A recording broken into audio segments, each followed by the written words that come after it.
Our golden retriever Tucker could not be more lovable, but the one thing I don't love is when he gets a little smelly like all dogs can.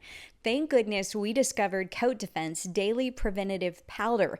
This magic powder is a game changer. It acts like a dry shampoo and it keeps his coat clean and dry by eliminating the bacteria that causes odor in the first place. A quick sprinkle all over keeps him fresh and handsome. I recently started using this product in his ears by gently applying with a small fluffy brush, and now that stinky, yeasty smell that you know dogs can get in their ears is gone. If your dog smells, this is the answer, let me tell you. So go to coatdefense.com and use the code MOMMA15, that's MOMMA 15, for 15% off your order. Hey, welcome back to the podcast. So this is part 2 of my conversation with the mom of adorable Maddox Batson. The soon-to-be 16-year-old country phenom is on the fast track, touring the country, opening for big names like Lainey Wilson, and stepping into so many new opportunities.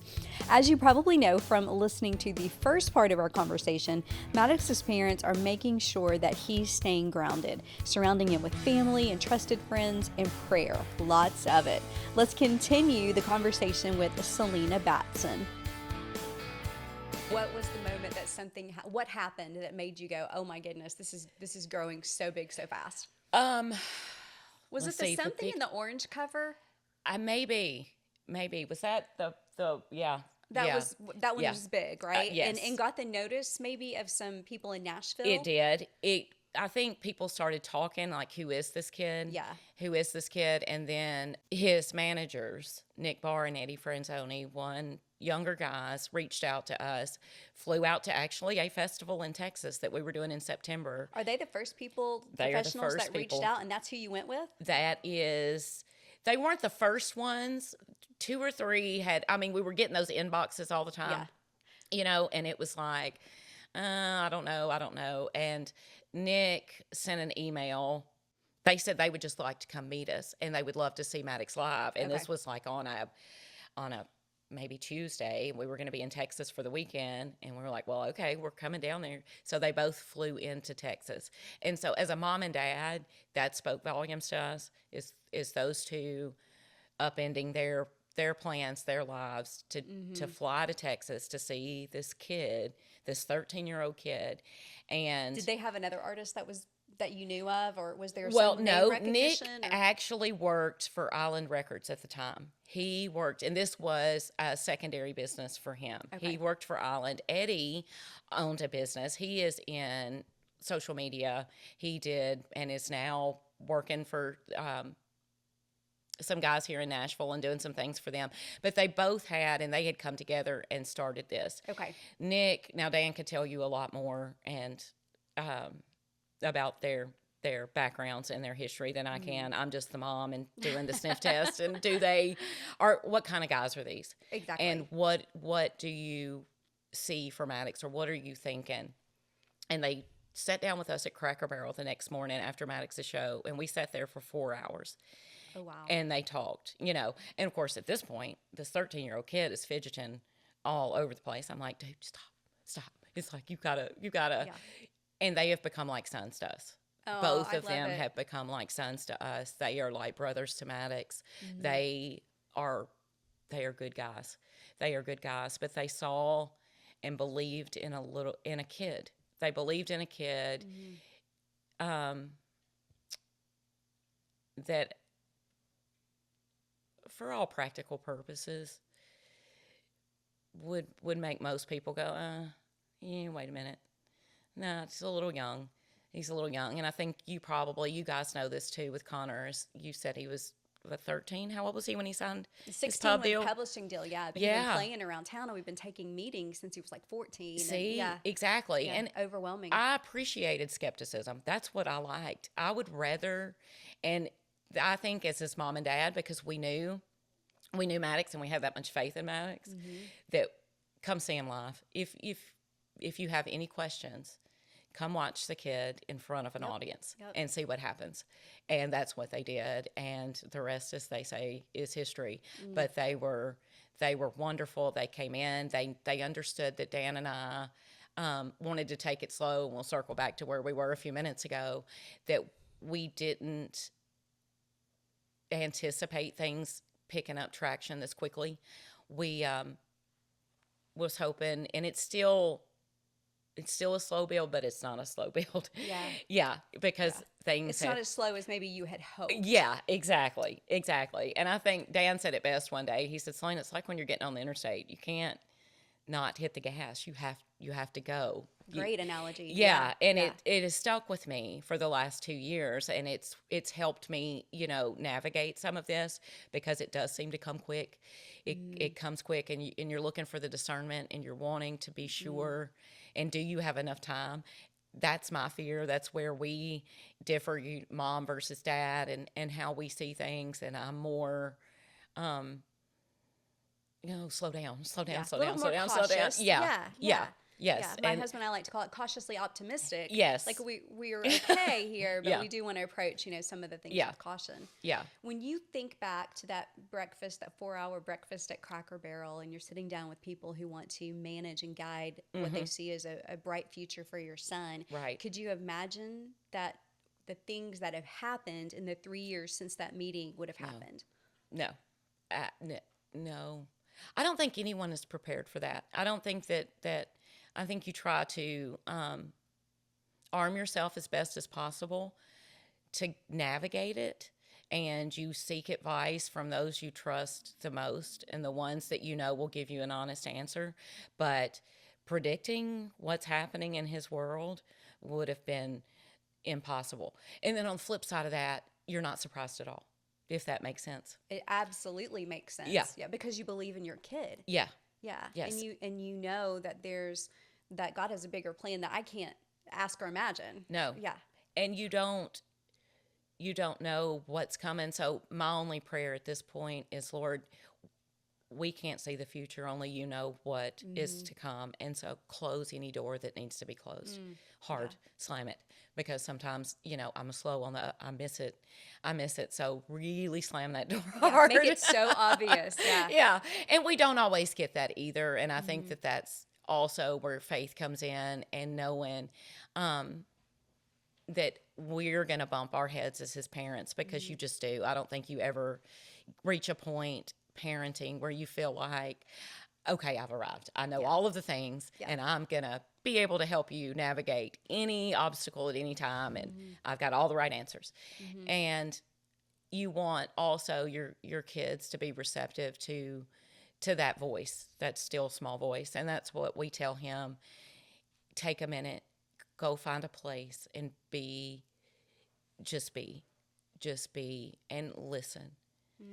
Don't think, don't worry, just listen, because the Holy Spirit in those moments is there, and he wants to help you and wants to guide you and wants to guide us. It's just life becomes so crazy and so fast, and you're making decisions so quickly that you worry. You worry that you're not taking the time. Again, back to the mom and, seize the day versus. You talked about, there were nights you woke up in tears. What are we doing?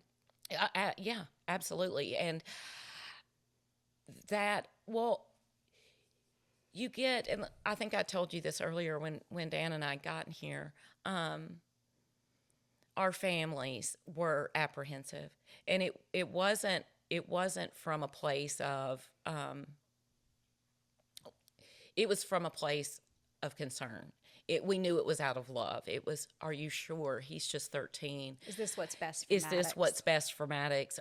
What? And I tossed and turned and cried, and we're going with him into label meetings, and that's intimidating.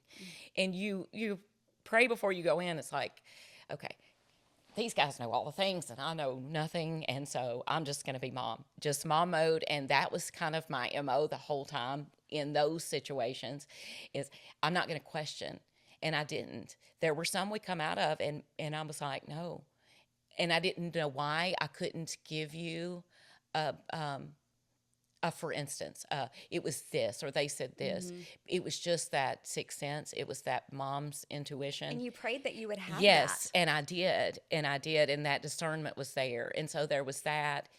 But as we were nearing the end, and it was becoming a real thing, and are we going to allow him Because that was the question. And I still get that question today, even though we're almost, 2 years in. I still get, what made you and Dan allow him at that age to pursue this type of career in the spotlight? And I was in bed and I was sobbing. Dan had dozed off and I'm crying, and I will do it again. I will tear up on you. I'm crying and I'm praying, Lord, help me know what to do. I don't know what to do. I really do not know. Because again, those voices, and you're hearing the pros and the cons and what others' concerns are, and my mom and Dan's mom, and the grandmothers, because I hold a lot of stock in what they think, and they are wonderful mothers. And so I said, please tell me what to do. And all of a sudden, I had just a peace come over me that said, he will do this whether you're there with him or not. I'm allowing you right now, and I'm paraphrasing here, and no crazies on the internet. I didn't have a conversation as in a real one. Yeah. But I knew that we would be able to help him. We would be there with him, because also, I mean, the elephant is in the room, and there's enough comments on the internet to know that the music industry and things that were happening in the last 2 years in the spotlight has not been flattering, especially when it comes to minors and things that they are exposed to and things that happen. So you get a lot of references like that in comments, and you get a lot of those things, and that's when I knew we're making the right decision. Because at this point in his career, you could be him and would need to be a part of it. Absolutely. If the ball starts rolling when he's 20, 21, it's like, oh, tell me about your show. Yeah. And tell me the things. And then you see them falling into that, again, that mommy card, daddy card. It's flimsy at that point. And if you don't believe that, look at Morgan Wallen last summer when those cuts came out of those songs that he didn't want released, but because he signed a bad deal in his early 20s. And I would almost bet, I've never met the young man. I do not know his family. I know enough about them that they probably were like, son, are you sure? But when they're that age, they just want to succeed. Because I can remember being in my early 20s, and you don't want to hear the bad. You know what you want to do. You have a passion for what you want to do. And so you would almost just sign anything if they're going to help me make my music and put it out there. And it's not until years later that it comes back to bite you in the backside. And so it was those things that we were hoping to help. The business side of it. And teach him that now. We are real big on, now he gets bored out of his skull and wants to check out, so you kind of have to poke him every few minutes, but he has to sit down with his dad and they go through all of the things, and it's a line item thing, and Maddox understands. So he's pretty involved cost, in the learning about the business side of it? Yes, absolutely. The cost of things and what is happening here and where money's going and where his money's going. And and so because one day you and your sister will be managing this, and you've got to understand, even though I know it's more fun to play golf, you still got to sit down and take the time. And so all of that played into us making the decision to let him do it. And even then you had very strong conversations with the people who were going to be guiding the journey of what it was going to be like, because he was so young. We didn't let anyone come into the circle that we've built around him. Is wonderful. The like-minded, he is a minor. He's not going to be exposed. Everyone knows, and here's the stories and tour life and drinking. And now you go to some states and recreational drug use is fine. It's legal. It's a legal thing. And so we set them all down. We have a meeting, just had one a couple of weeks ago. So we're heading into his fall tour with the band and the crew, and they sign it. It's not just Not a this is what we'd handshake like. deal. Yeah, this is contractual. This is real. This is real. We are not going to allow A, B, C, and D on tour with Maddox. We don't want him exposed to that outside of tour either. And so, and I think that's just responsible parenting. For sure. And there's no reason. Now we're not prudish. We're not. These are young men, and it's not. We're not trying to dictate their life. And when they're off, they're off. That's not.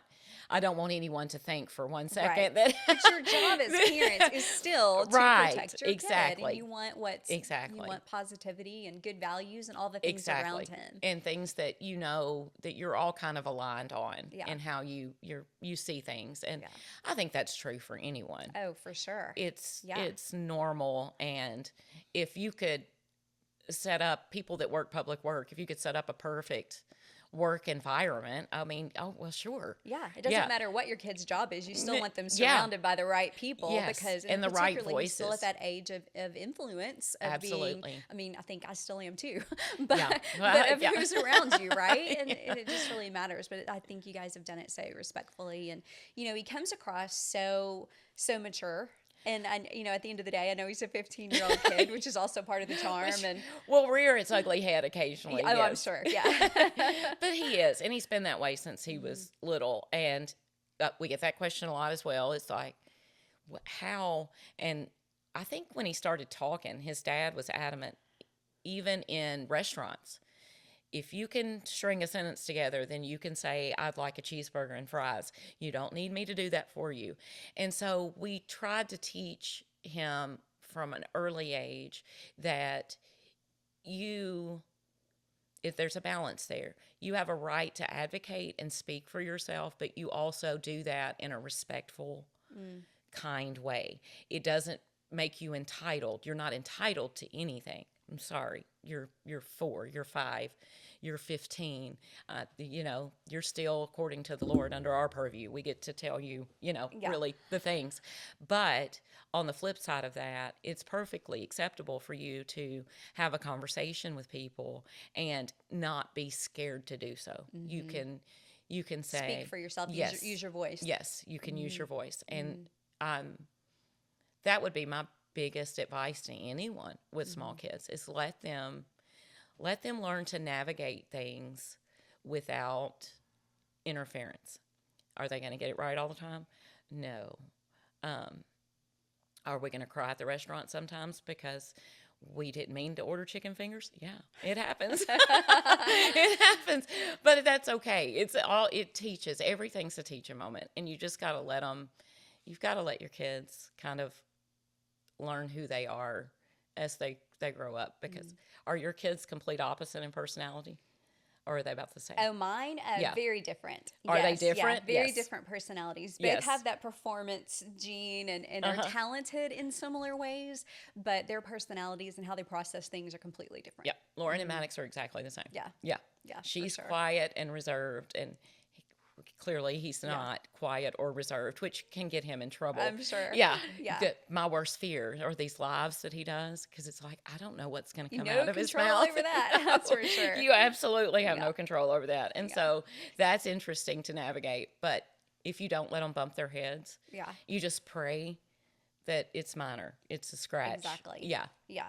And one of the other things you mentioned earlier that I thought was really interesting, and I hadn't thought about it, but was the fact that it's so hard for him to, have that time with just be an average 15-year-old and how you navigate that, even friendships, because he's surrounded by adults. He's making adult decisions because at the end of the day, as we would remind Connor at that age, you are the CEO of Connor Smith Music. At the end of the day, it's your career. Yeah. But how do you guys kind of navigate wanting him to have some normalcy as a 15-year-old? Yeah. And, you couple all that's happening, and then we also moved back because we had lived in Birmingham. We moved there when Maddox was in 2nd grade. Did you come back to Nashville for this whole journey? Yes. Wow, that was a big decision. It was, because we really, once we moved, we thought that that's where we would be. And making the decision to come back to Tennessee was not one that we took lightly, but also because he had developed his core friendships, his buddies that were there in Chelsea. Now, granted, one of them has now moved away himself, so they kind of bonded over that. They both have had to learn how to navigate new things. But thankfully, some of the kids that he started school with that live up in Robertson County, he's been able to touch base with them, and they have kind of built their friendships back. And Maddox goes and plays golf with them quite a bit. Oh, fine. So they do all of that. That helps. We try to send him, we call it just sending him to the farm, but he goes up to my mom and dad's a lot. My nephew lives next door. Send him to the farm. Yeah. That's what you said about your dog earlier today. We send him to the farm. We send him to the farm. It's kind of, one, it instills, it's that work ethic that we know that you still need to be exposed to. Yeah. That a lot of people, I think, believe Maddox hasn't been. Yeah, he's worked a little in his 15 years of life, not just in the studio. But so we do that. We send him up there, but we also try to be, as his mom and dad, self-aware and understanding when he's having a day. Because is he perfect all the time? Well, sure, no, absolutely not.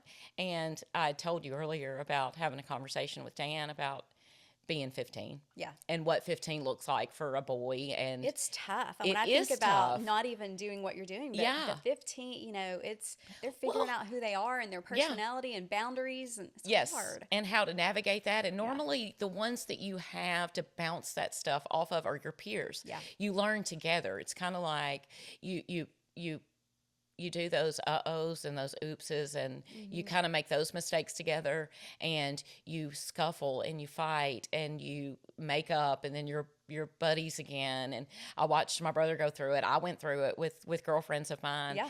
And all of that it's been removed. He doesn't have that. So we have to be very intentional with him and how we parent him now, because some days where if he was still in a normal environment where he got up in the morning and went to school, and then he had an extracurricular after, and then probably a basketball game or a baseball game or hanging out with buddies, we wouldn't be with him.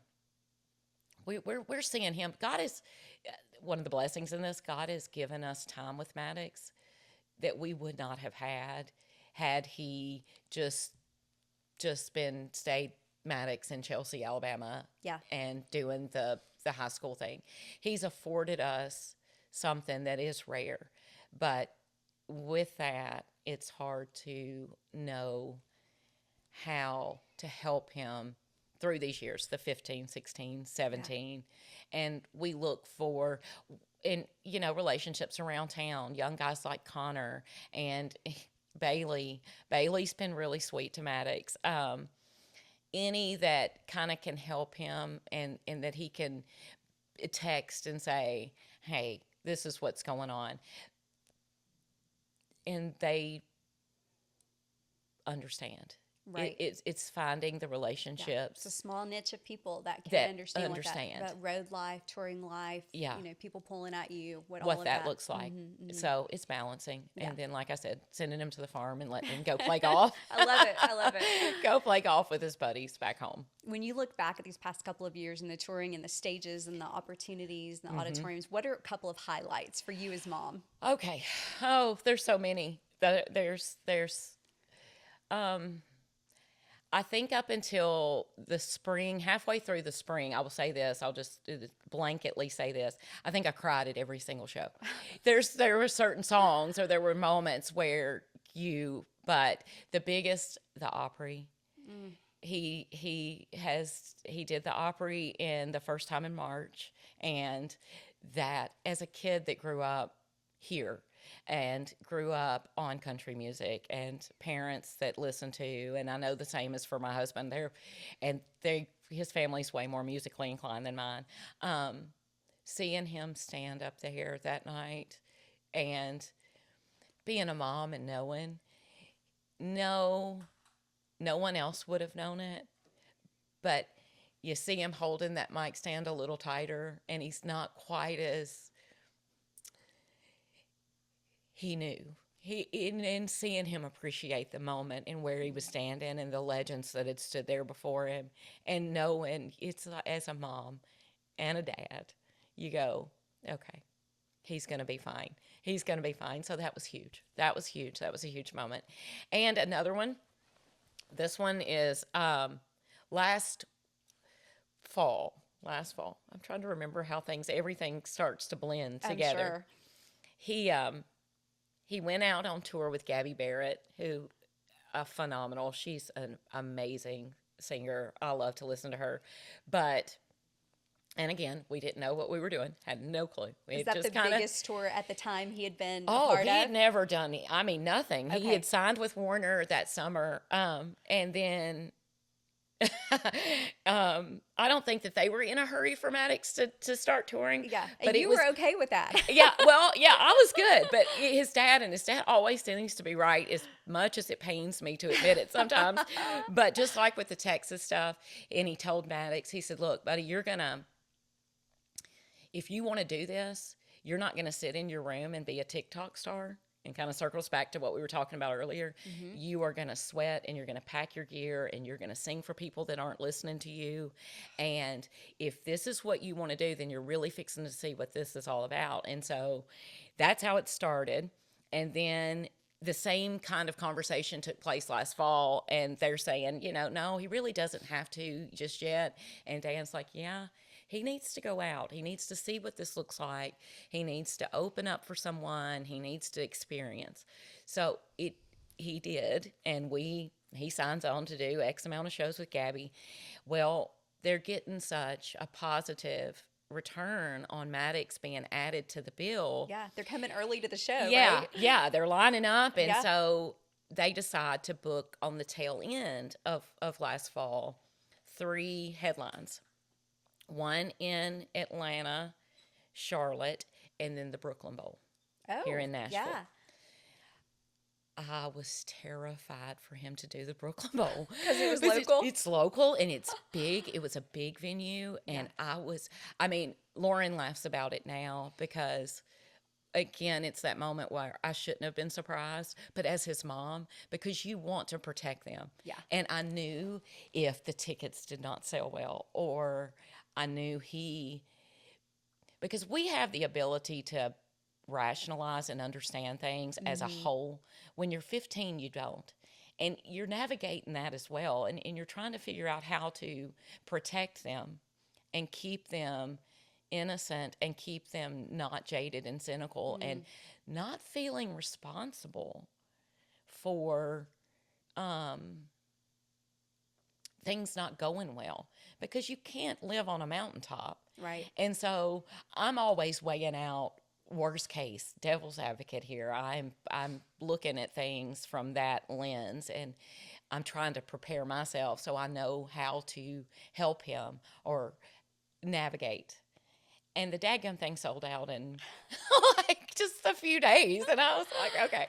So that was for me. Yeah. For me, because it was the Lord saying, you're putting too much pressure on yourself like, too. I've got this. Yes. Yeah. That let go and let God thing yes. is hard. Oh, it's hard. Yes, because you want to manage. And then it's like, please don't mistreat him because he's still my baby. Yeah. And then it's like, okay, but you've thrown him into this grown-up world. I mean, you talk about pushing someone into the deep end. It's like, okay, buddy, go. And it's a constant. Mm-hmm. It's navigating the whole thing. But yeah, those two are big. Those two are big for me. Of course, he's about to head out with Lainey Wilson. He's about to head out with Lainey Wilson. I mean, just Lainey Wilson. We were telling you earlier about Dylan inviting Dylan Marlowe to a show, one of his shows last fall. No, 2 years ago. Sweet Lord, it all just runs together. But anyway, it was Dylan and Lainey and Hardy. And okay, truth be told, Maddox was only 13, and we didn't let him stay for Hardy because he gets a little... I get it. It's a little colorful. He probably just put out that colorful rock album. He did. Not that I appreciate it. I love it, but I was thinking, maybe this is not. But anyway, we stayed for Lainey, and I think I cried twice. Now, clearly, by the end of this, people are going to know that I just cried. I'm just crying anyway. But she is amazing. Yeah. Oh, yes. What a talent. What an entertainer. An honor for Maddox to be allowed to do person. that. Yeah. Yes. And she's been so sweet to him and so encouraging. And we're excited. I'm excited. Oh, I bet you are. I'm excited. It's a little nerve-wracking, but I'm just excited. Yeah. I'm like, I asked him the other night, I said, is it okay if I go out and watch the whole show? Do I have to? You're gonna like, Mom, it's fine. It's fine. Yeah. It's Where fine. do you like to be during a Maddox Batson set? I am usually in two different spots. Dan will stay front of house. Okay. And so I'll work my way typically back to where he is, but I try to start side stage. I stay there. Yeah. Okay. And then, I'll kind of come around front just a little bit to kind of see what he sees. I want to take it all in, and the only time I didn't do it was 2 weeks ago. 2 weeks ago, he was headlining at the Porter County Fair in Indiana. Was Indiana, right? Okay, Indiana. And it wound up being the biggest crowd, right around 5,000 people. And I started the night in the back. My parents were there and some more friends were there. So I started in the back, and I didn't do my normal. And later that night, someone sends a video from Maddox's perspective on stage. And he got emotional because they all had their phones up. And it was just to see. So cool. Yeah. And I think it got away with him. And so if there were any regrets, that is my regret. So now I'm not changing my thing at all anymore. I always want to clone myself and be, because side stage is kind of cool. The acoustics aren't great. I mean, the sound. So sometimes I don't love side off. stage, but Yeah. I'm a pit mama. Are you? I love to be up close and watch. I've never done it. Yeah. I've never You'll done have it. to try for just a show of. I think I'm gonna have to. Yeah. Maybe I'm gonna have to try. Yeah, I think I feared. Yeah, because he's still 15. Yeah. And it's like, might bug him. yeah, Lord, it's my mother. Oh, But I'm it's down my mother. there, like, fangirling like everybody else. So, Now, my daughter does that. She does. Lauren, yes. Yeah. Lauren is all over the place, and she's and dancing. you can kind of up close and personal see people's reactions. Yes. And watching people sing along is my favorite Amazing, thing. isn't it? When that first started happening, Yeah. oh my goodness, people know the words to songs he wrote. What in the world? I can remember What is that happening so right well. now? Yeah. Yeah, it's amazing. Yeah. And they're fans. And that's one thing I love about country music, and I think Maddox is learning to appreciate and will continue to grow into, is it's a family atmosphere. You have, and they don't. And everybody's cheering for each other. Yes, they really do. They really do. And they support each other, and they want to see you succeed. Yeah. It's not always, now is there competition? Well, of course, that's just part of life, but it's not, you don't feel that pressure. Yeah. It is just more of that's what's fun about festivals, and I like those. Now, you never know what you're going to get with a rowdy with a rowdy country music festival what crowd. time of day you play and how much drinking's been going on. Yeah, it's like, okay, what's your time slot? Yeah, exactly. Yeah, exactly. We don't need you getting clocked with, any type of beverage. Exactly. Well, we will wrap with this, but I would love to know from you as mama what you would say Maddox got from his mama. I would say, and that's hard because you don't, it's easy to say this came from Dad and this came from Nana. Yes. And because Papa. it's somewhat introspective of, you know, and I know there were good traits that he took from his mom. I think his ease with people. I love people. I always have. I love to talk, and I genuinely love to see people succeed, and what we were just talking about. But I think that Maddox has kind of taken that type of personality. I don't know if that's the way to word that. I don't think it is at all. However, he genuinely enjoys his fans. He doesn't, and none of that is forced. He loves little children. People comment on that, and just a big heart. And gosh, Jennifer, this is hard because it's in reference to myself, and I hope that's what it is. If I could pick something, And I think that that's it. Well, and I think that's something that stands out about him is Yeah. his ease with people. And sitting here and getting to spend this last hour with you, I'm like, yes, that is a really unique trait that you have, that this felt like so you. easy and so just conversational. You'd never even know a camera and a mic were here. So I love that part. I hope I forgot. And yeah. How soft did you say those lights were? I love it. Yeah, No. we soften them up. So, well, thank you so much for your time. Oh, and thank you. I'm just loving and now knowing more intimately the story, just be cheering him on even so much Thank more. you. And knowing he has great parents just makes you think, you know what, this is all going to be great. This is going to work out just fine. Yeah, because that's our faith. That's what we know. Absolutely. You know, the good and the bad. Yep. And it'll be a bumpy road ahead. It will be a bumpy road. But, you know, being grounded and having great parents is going to help. So thank you for your time. Thank you so much. This has been wonderful. Thank you. Okay, now that we've shared dozens of episodes, surely we're friends, right? Well, I have a favor to ask. Would you take a minute to leave a 5-star rating and a review on whatever app you're using to listen to the podcast? This helps so much with reaching a wider audience. We'd also love for you to subscribe to our Insider newsletter and, of course, follow us on social media and on YouTube at Got It From My Mama. That's right, you can watch any of these episodes on YouTube. Visit our website, gotitfrommymomma.tv, and you can get links to all of these things. I'm so thankful you're along for the journey.